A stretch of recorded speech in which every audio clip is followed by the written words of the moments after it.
Good day and welcome to the UWI Open Campus Year in Review. I am Cleveland Sam, and with me is no other than Principal of the Open Campus and Pro-Vice Chancellor with responsibility for global affairs, Dr. Luz Longsworth. Dr. Longsworth, welcome to the Year in Review 2020. What a year it has been. Oh, yes, that's the phrase for it. What a year it has been. Unqualified, what a year. Yes. So the coronavirus pandemic or COVID-19 upstaged a lot of our plans, but it also created a lot of opportunities for the Open Campus. Let us start with first, if we jump to March, where we were planning to have our council meeting in St. Vincent and the reopening of the refurbished site, but we had to put all of that on hold. Yes, I think that was a really sad start to March, and particularly because of our anticipation of opening our refurbished St. Vincent and the Grenadines site, which is absolutely beautiful. So yes, that did put us on hold in March, but again, always looking at the silver lining, the Open Campus was able to do the university's first all virtual council meeting that was broadcast live at the same time on UETV. And this was really the first that this has happened, and it broke all the barriers from there on and led the way for many, many more such events from all across the university. So once again, I was so proud of our pioneering spirit and the innovativeness of our Open Campus staff. It really was a heartwarming and a very successful council meeting, in fact. So again, thanks to all who made that happen. We also were in the vanguard of responding to the educational crisis in the university and the region. Right. And we started from March to put together our own task force. The university did a COVID task force, and we were putting together the Open Campuses task force at the same time. So again, we were agile, responsive, really trying to create the resilience that the campus needed in order to continue. So, March was a challenging month. I would say one of the most challenging months for the campus in history, but it also showed up our ability and our resilience and our innovativeness that has now become a benchmark for other institutions. Right. So you mentioned the establishment of the UWI task force as well as the Open Campus Emergency Management Team. Tell us a bit about how the Open Campus Emergency Management Team sort of came into being and what sort of work they set out themselves to do. Right. Well, the Open Campus Emergency Management Team had already existed in a skeleton format to respond to our usual natural disasters, the hurricanes in particular, co-chaired by our campus registrar, Mrs. Ford Warner, and our now deputy principal, Dr. Severin. That task force was, that core immediately was able to morph into our emergency management group. And we added to that the entire leadership team because we understood that this was a crisis of really unprecedented proportions in the region and the world. And so the leadership team and the emergency team came together to really craft a strategy to secure the well-being of our students, our staff, and of course of the campus itself, its survivability over the last few months. We met every week, sometimes twice a week. We had a challenge that no other campus would have, which is having to respond and to be proactive in 16 different countries. Yes. And to align ourselves with the various national protocols, as well as the protocols that the UWI region-wide was putting in place. I really have to salute the team and to salute all of our heads of sites in particular who really worked so closely with us to ensure that we protected our staff and students. And given the reports thus far, 9 months into the pandemic, we've done a good job in ensuring people's health through this period because of the rapid response from our emergency management team. Right, and one of those strategies was the home-based work arrangement, where the entire campus immediately went into a home-based work arrangement. How did that work out for the open campus? Well, Cleveland, the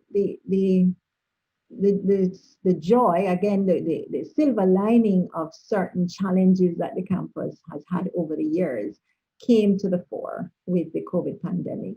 We already had a home-based work policy in place that was crafted from 2015 because the campus had a space issue in terms of providing all of our staff with adequate office accommodation. And we had come up with this. This is not, innovative home-based work is done across the world, but it was innovative for the university. And it was our response to an internal crisis. We were able to use that beautiful word to pivot, therefore, and to expand that policy to support what was now not just a choice, but was imperative for the safety of our students and our staff to stay home, to shelter in place, to use those words, but to still keep things running. So the home-based work assignment policy was tweaked with the excellent work of HR and the EMT and input from other members of our staff. And we all sheltered in place for those first few weeks. We know the difficulties, though, that it caused for many persons. Yes. So we were always monitoring, and that's where the OC EMT group was so instrumental. And I want to highlight here the work that was done to really take care of persons' emotional well-being as well, because we recognize that many people were going through many challenges emotionally, having to now switch and to have the worry, the fears of the safety of their own families, older parents and relatives and children. So we really responded to that by putting in place remote support, remote counseling, as well as ensuring that staff continued as much as possible to be engaged with the campus through various webinars, workshops that were all kept online. People were, constantly checking in with their staff. Yeah. And, in a way, I think we communicated more. A lot more. Than we would normally. And I think that is a good thing for us to keep, even as we return to whatever the normal workplace will be. But as we move forward into 2021, we must take those lessons with us and remember that communication is the key thing for us to get through anything.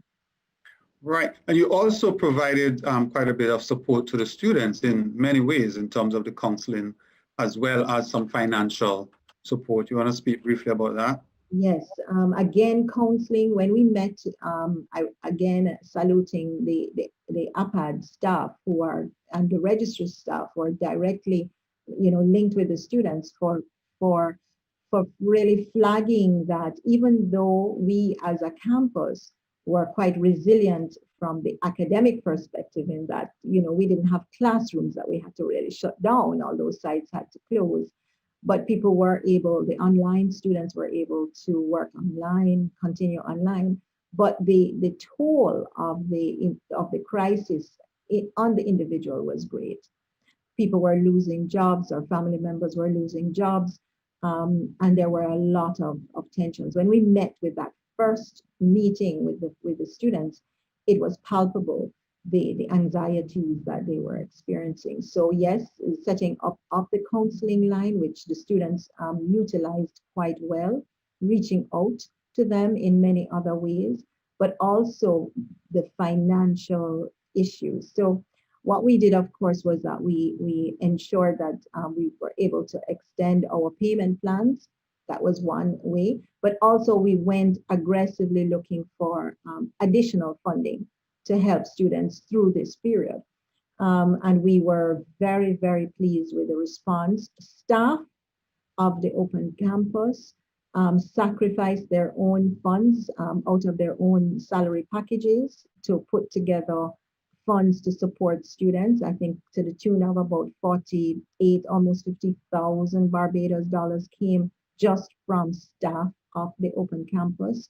We also got support from external donors who also came on board. We got support from the Toronto Gala Fund, who gave over 20,000 Canadian dollars. And you know what? The students themselves.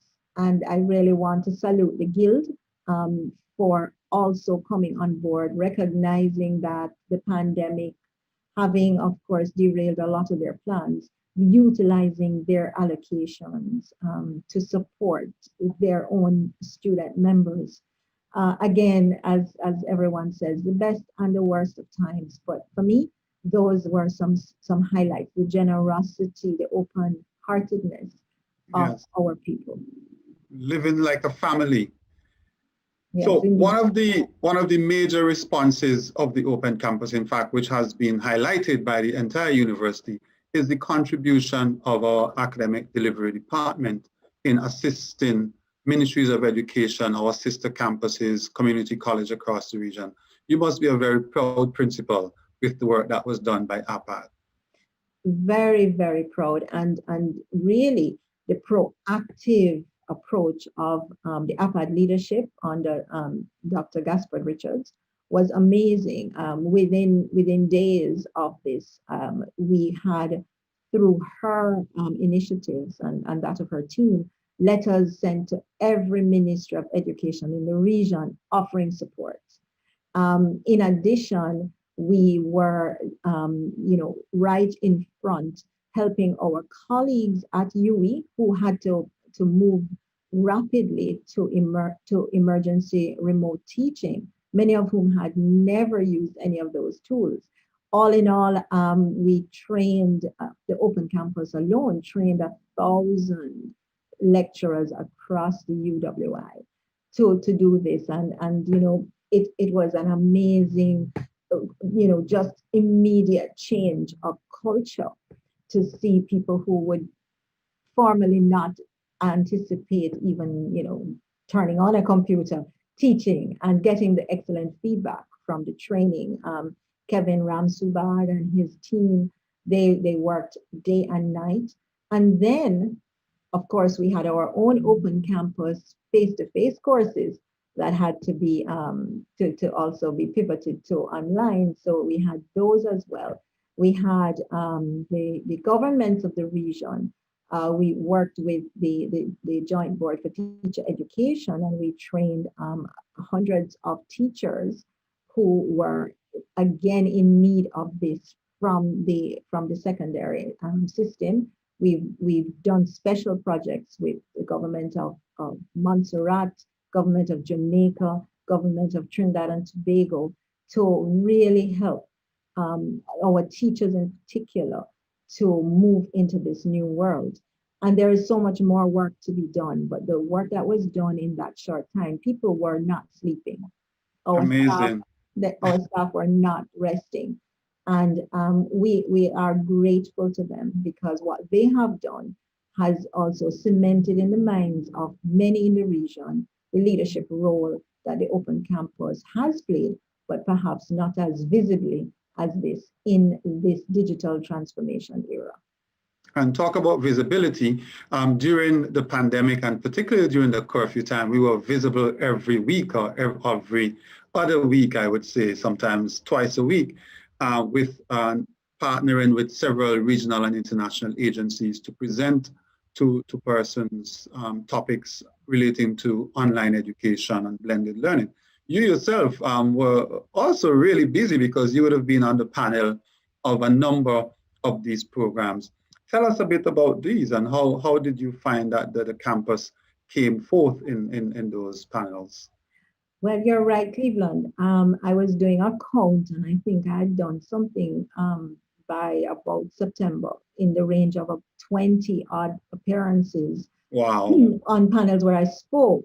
Sometimes it was really, the ones that I didn't count were things where I would just give a welcome, but where I was representing the campus, panels, radio interviews, TV interviews, all of Yes, yes. And I think what I was particularly proud of the panel that we did, which really focused on online learning and focused on a sort of multiple level approach, not just the technology and the technical thing, but also the impact on students, on parents, on children. Those panels were very, very effective. I think what it did was, as I said earlier, it has brought to the fore the leadership role that the Open Campus has been playing quietly in developing these skills. And we have seen the response from agencies locally and overseas to this skill set that has now become international. In fact, I would share with you a moment when I met yesterday with a very senior group of people from an international foundation.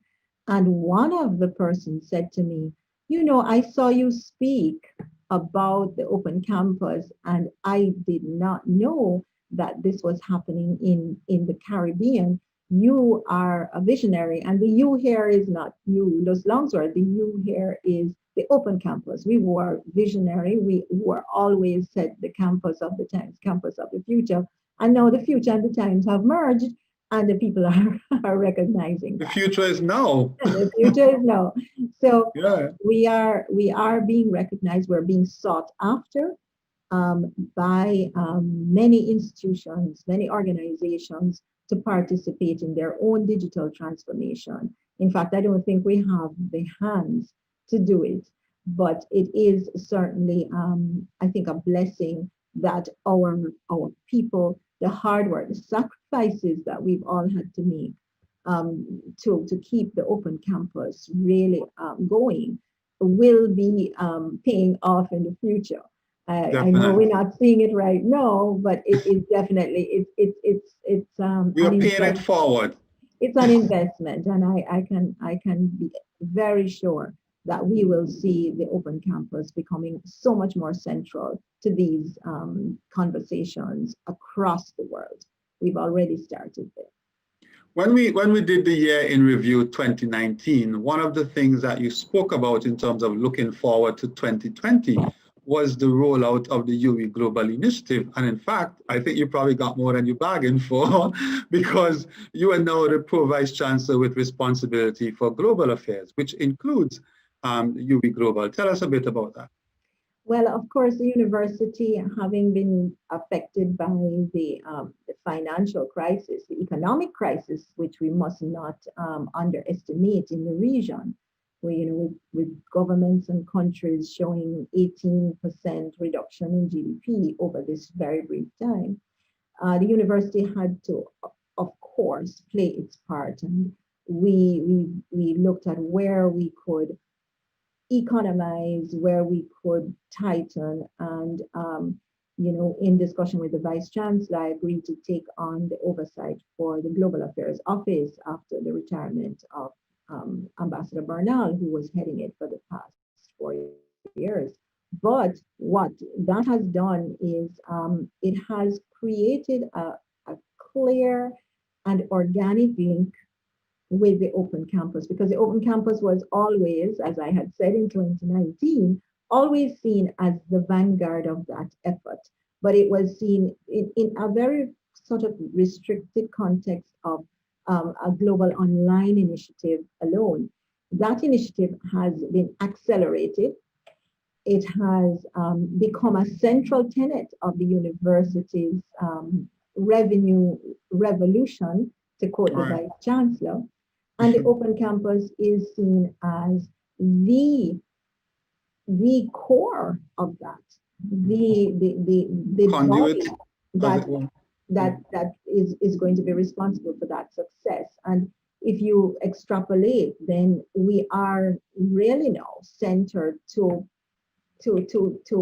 change the trajectory of the university had we not had this global possibility and only relying on local resources, we would be in perhaps a much worse place. So we already have a good resource that can go global, and we are now working on pulling together all of the other resources from all the other campuses and institutes. Remember, we have 9 institutes across the world, Right. and really being able to package that to ensure that the university not only continues to thrive and rise in the rankings, but also as a way towards a financial growth and sustainability for the university, and clearly the open campus as well. Okay, great. So I know that because of the COVID-19 pandemic, several projects and initiatives intended for 2020 may have been either scaled back or postponed. Looking ahead to 2021, what can we expect from the UWI Open Campus? Well, the world is ours. We were always styled a virtual campus, and yes, we have face-to-face students, but we manage our campus virtually. And so I see that our model is going to influence the future direction of the university. I think that the Open Campus in 2021 is going to become a much more integral partner with all of our campuses and our regional institutions, that to ensure that we maintain the quality, the access, the agility, the alignment that is enshrined in our strategic plan. So I see a lot of hard work ahead for the Open Campus in terms of its leadership role in this virtual environment. But what I really anticipate for 2021, and it's not off the trajectory at all, some of the things we had to postpone, is the improvement of our services to our students and to our staff, including all of our staff, both adjunct, e-tutors, facilitators, and so on, as well as our full-time staff. This is part of our strategic plan. We've been working on this, but this year did indeed put us off track of some of the things that we wanted to do, some of the investments we wanted to make in software, for instance, that would make the lives of our students and our staff a lot easier. So 2021 has to be the year of our customer, the year of the people we serve. And that includes our internal customer, our external customer. Although as far as I'm concerned, the world is changing and there is no longer anything such as an external customer. We're all partners. We partner with our students, we partner with our staff, our lecturers, and even with our donors and our other clients. So what we have to do is to recommit in this world where we are now all online. There is no better place than the Open Campus to refine and excel in this high touch environment in a low touch modality. So we are going to make sure that despite the online, or because of the online environment that's going to become so much more extensive if we're going global, and that's the next thing I'll speak of, that we are still maintaining our humanity, our empathy, our concern, and our prioritization of the people who make us all exist: our students, our staff, and of course, our other clients. So we have a lot to do in terms of ensuring our financial stabilization. We'll be doing quite a lot of that. We have a team that was set up and that have really come up with excellent ideas in terms of cost saving as well as revenue generation for the campus. We'll be working on a lot of that. We'll also be working on increasing our partnerships with other institutions. We have a very interesting one that is about to be cemented with an Indian institution, and that has great potential. India is not a market that the Open Campus or even the university has really tapped into, and we have great expectations there. Also, that leads me into the global market. The Open Indeed. Campus is going to be leading in that. We've already been engaged in discussions with providing programming for the country of Guyana, one of our CARICOM countries, but not a UE country. But again, so happy that we were able to pretty much on the drop of a hat, be able to say to our brothers and sisters in Guyana that we have these things that are ready and are available for their immediate capacity building. So similar ventures, deep engagement with the global thrust, the review of a global campus. Those are some of the exciting projects that the Open Campus will have to be fully engaged in over the 2021 year. And who knows what 2021 will bring, but what 2020 has taught us is that whatever it brings, the Open Campus people, the Open Campus family will stick together, and we will support each other, and we will make it work. All right. So excellent customer service, global touch of the University of the West Indies through the UWI Open Campus. Dr. Longsworth, thank you so much for taking time to reflect on 2020. As we said, it was not your typical year, but certainly the Open Campus was able to convert some of those adversities into opportunities, and certainly look forward to a lot in 2021. Thank you so much once again. So until next year, when there will be so much to report from the UWI Open Campus 2021, I am Cleveland Sam. See you next time. Bye-bye.